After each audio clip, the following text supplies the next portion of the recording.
Hi, welcome to this video, my deck tech of Teval the Balanced Scale. As you all know, Teval is one of the brand new commanders that last year. It's a 4-mana dragon that has flying, it mills cards, and then returns a land from your grave when it attacks. And whenever a card leaves your grave, one or more cards leave your grave, you get a 2/2 Druid Zombie. I'm just gonna go pretty quick. We're going to start with the lands. We got 3 sack lands, or fetch lands per se. Metamorphic Expanse, Evolving Wilds, and Foreboding Landscape. Each of these can get any basic land. They're good if Teval just by itself in case you miss early in the game. That's really about it. Just to synchronize with him in early game, give him some gas. And we got some special cards, special lands here. We got Command Beacon, Cephalid Coliseum, Demolition Field, Bajuka Bog, Takanuma, Abandoned Mire, and Sunken Palace. All of these do something different. Bajuka Bog exiles your opponent's grave. Demolition Field is for those glacial chasms. Cephalid Coliseum is just to get additional draw pretty easily. Command Beacon makes sure that Teval always costs pretty cheap. Takanuma mills and can bring back things. And Sunken Palace, definitely amazing in the late game. It allows you to basically copy, is it 1 or 2? You get 1 mana and any spell that uses that gets copied. They're all pretty good. Sunken Palace is really easy to turn on in this deck. And then we're going to go for Tri-lands. We got Opal Palace, Exotic Orchard, Command Tower, and Path of Ancestry. Let's tap for blue, black, and green. Then for black and green, we have Woodland Cemetery, Viridescent Bog, Overgrown Tomb, and Landmore Wastes. Blue-green, we have Yavimaya Coast, Overflowing Basin, and Hinterland Harbor. And then blue and black we have 2. We have Sunken Hollow and Darkwater Catacombs. For basics we have 5 forests, 4 swamps, 4 islands. That brings us to, I believe, 37 lands. I forget exactly. We'll just start going off the cuff because I need to start doing this kind of thing. I want to start doing this. So next we're going to go, I have 6 different piles. I got ramp, card draw, removal, self-mill, reanimation or recursion, and then payoffs. So ramp is, we're going to start with these 1-mana dorks. We got Elvish Mystic, Finhorn Elves, Landmore Elves, and Elves of Deep Shadow. We got White of the Reliquary, Skull Prophet, Milliken, Skur Tribelder for 2 mana. As you might know, White of the Reliquary will take a little bit of time to get on, but he is ramped consecutively later in the game. Then we got the Warring Triad, Steward of the Harvest, and Will of the Sultai. So you notice there's some cards in here that mill when you add mana, other cards that mill just for their effect or interact with the grave somehow. Steward of the Harvest is really good. It comes in the precon with Teval, but she's really good because you create a lot of tokens in this deck. So,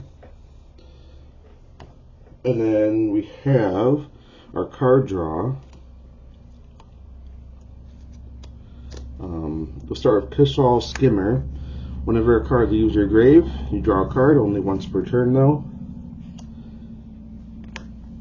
Winter Night Stories. It has harmonized, so you can cast it from your grave as well, and it like fills up your grave a little bit. You got Deep Analysis. It has flashback, so if you mill it, you can draw 2. Disciple of Bolas. sacks a creature to draw a bunch of cards. River Kelpie, just to interact with the whole deck, you know, the cards leave the grave or come back. Muldrifter and Treasure Cruise. I included Treasure Cruise here, but not, I don't believe I have the other one, I forget what it's called. But Treasure Cruise can be only 1 mana, you know, it draws more cards, so that's why I like to play. We're going to removal. We got Volatile Stormdrake, Sink into Stupor, Awaken the Honored Dead, Infant Mutineer, Teval the Profane, Foundation Breaker, Craven's Last Hunt, Shriekamaw, and Massacre Worm. Massacre Worm is one of our 2 board wipes in the deck. It only really hurts tokens, really, strategies, or like elves or something. Craven and Awaken, also self-mill, and Infant Mutineer is amazing in this deck. Comes in a precon as well. I love this card every single time I use its Encore ability, because it's 3 removals in 1 card, and then you can get to attack, but they can just block. It's not really powerful for that, but yeah. And then Volatile Stormdrakes can be pretty good. I'm still testing it, seeing how it goes.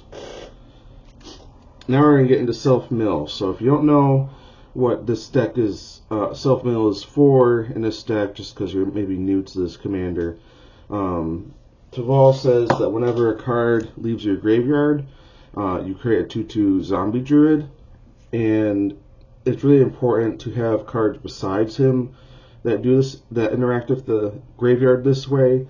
So we play a lot of cards that, one, put cards in the graveyard, and like you've seen Winter Night Stories, Deep Analysis, and you also you've seen other cards after the self-mill. There's a lot of cards that say, like, comes back from the grave and whatnot, or brings something back from the grave as well. So it's really important to play a lot of self-mill so you can get more options to use cards like Infant Mutineer and stuff like that, that both enable the token generation, but also just like are really good cards out of the grave too. So we got Hedron Karab. Whenever you landfall to mill a target player 3, I believe. Yep. And usually you would do that for yourself. Then we got Stitcher Supplier, also mills 3. Malcolm, a Learning Scoundrel. I kind of like this card. It's not amazing, but it's cool, like looting. Grizzly Salvage and Esper Origins. Surveilling is almost a form of mill. Satyr Wayfinder. Stubborn Burrowfiend. I love this card so far. Very easy to turn on. It's a mount, and whenever you mount it, it mills 2, and it's bigger for each creature in your grave. This card is very powerful. Even if it can't attack, it's still 2 every turn. People in the past in self-mill strategies have played like Perpetual Timepiece, which is the same thing. You just tap it to mill 2 every turn. So, and that it does nothing else except like return cards from your grave. It's 2 mana artifact. So I was like, why not try this? And it's been very excellent so far. Life from the Realm has Dredge. This is the only Dredge card in the deck. Dredge means that when you would draw a card, if this is your grave, you can mill 3 and mill that number instead, which is 3, to return this from your grave to your hand. And then this returns up to 3 lands from your grave to your hand. Not the most powerful effect in this deck, because we're not really falling on that landfall strategy too much, but it can be very powerful to build around it. Again, my deck is more building around the tokens and the self-mill and reanimation, as you'll see, so instead of more like a landfall strategy, but you can definitely turn it that way. Nyx Weaver, it can recur something and it mills you every turn. Rampant Gargantua, this card can go pretty crazy if you get lucky. If you don't know what it is, it's trample. For each opponent that lost the game, it gets 10/10, which doesn't really matter too much here, but whenever it deals combat damage to a player, you mill that many cards and put any lands milled this way onto the battlefield tapped, which can be pretty crazy. If you get this early, it's good. Even late game, sometimes people are open, you can get it through, especially if all the removal in this deck, you know. Welcome the Welcome the Dead is very powerful in this deck. It gets you a draw 2, discard 1. It has flashback for 6. And then whenever, for each card that went from your hand or deck to the graveyard this turn, you get a 2/2 Black Druid Zombie. And, you know, that's already one card by itself. If you attack with your commander, that's 3 more cards. This can create a lot of tokens really quick. And then, this is more like a card that is like Oko the Ringleader. His +2, he loots you for 2 cards. He creates tokens, and he can create a token copy of every card on the battlefield that you control. So he can do a lot of good things, and he becomes a copy of a creature. But I've tried playing him with him in Planeswalker decks, and he doesn't really fit in too many decks, to be honest. But since the +2 does get cards in the grave, +1 does get cards in the grave, I thought I'd give him a go. And he's been pretty decent so far. He copied a very powerful creature, Lord of Extinction, on the game last week or two, and it was very powerful. But he's not really good in like legendary decks, you know. There's nothing to copy. And then we're gonna go for reanimation. So this is all reanimation and recursion cards. Most of it's reanimation now. We're gonna start with Falcon, Airship Restored. When it hits someone, you can sack it and return any creature from your grave to your battlefield. And you can pay 5 at any time, including your opponent's turn, to bring this back tapped from your grave. We have Victimize, Classic, sack a dude, get 2. Eternal Witness, return 1 from your graveyard to your hand. Winter, Cynical Opportunist, whenever he attacks, mill 3, which is nice. And he can reanimate something if you have 4 more card types in your grave. Conduit of Worlds is something that I've played. It's nice that you can get the effect of getting a land even if you have played another card this turn. You can also play things from your grave, but you can play another card this turn. So that kind of puts it like on the edge, especially since it is 4 mana. So, and I'm not playing too heavy of a land strategy. So this card could be on the cutting block someday. Timeless Witness is a 4 mana Eternal Witness. Marin of Clan Nel Toth. Now you've seen a couple cards. Sakura Tribe Elder. You know, other things, other small creatures like that. You'll see some more in the last pile right here. But she's really good with like small creatures that sack themselves or something. And you got White of the Reliquary. So, and Disciple of Bolas. So there's a Sakura Tribe Elder. There's a couple cards that this works well with, and she's always very nice because at the very least she returns something from your grave to your hand, and you aren't even really worried about the reanimation effect of her. But a Shriek Maw 2 is another one. Then we got Lich Knight's Conquest. This came from the last Eldraine set. You can sack any number of artifacts, enchantments, and or tokens to reanimate that many creatures from your grave. Only 5 mana, and it's very powerful every single time I played it in this deck, in a couple other decks like Slimefoot and Squee. Very powerful card, do not sleep on it. But it does require a specific strategy. If you're not getting tokens real easily, like Slimefoot and Squee or Teval does, it might not be the best strategy, even if you have a lot of cards that create tokens in an aristocrat strategy. So just be careful there. You got Living Death, obviously, in here. Even if your opponent brings back a couple cards, it's probably not going to be as many as you're bringing back. A very good board wipe, and loves this card. You got Coiling Rebirth. So this is another new one. Came from Bloomburrow. It has gift to draw a card, give a card. So your opponent will draw a card if you do the gift.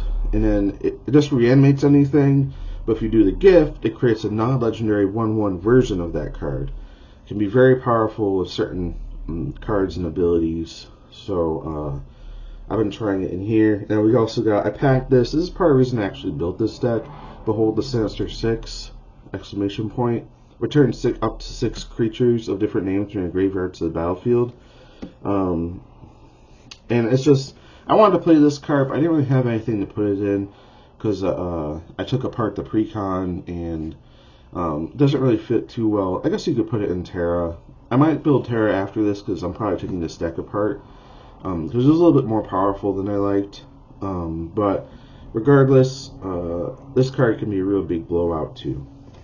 2 mana cheaper is a lot, even if your deck does get a lot of mana. Then Rise of the Dark Realms.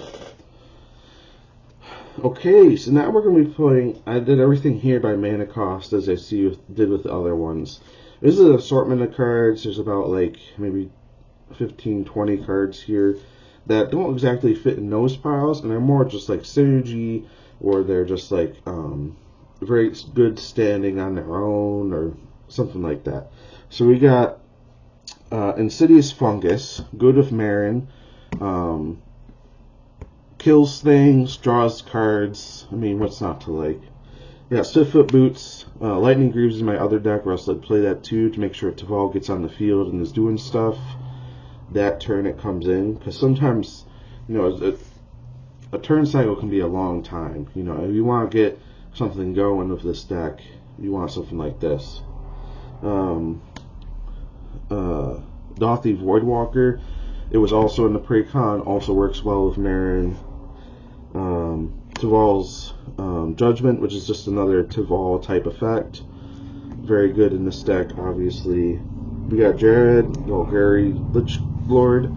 So this is another sack outlet. This is probably the only sack outlet that I can use repeatedly in one turn.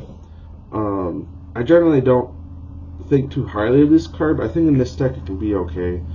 It can return from the graveyard also just by its own merit, and it can get pretty big, and it does synergize with like Lord of Extinction, which I'm going to show in a second. We got Wonder, this gives all your creatures flying, which is great. Sir Conrad the Grim, another card that deals with pretty much everything this deck does: creatures dying, creatures leaving the graveyard, creatures going back to the graveyard, I believe from exile too, right?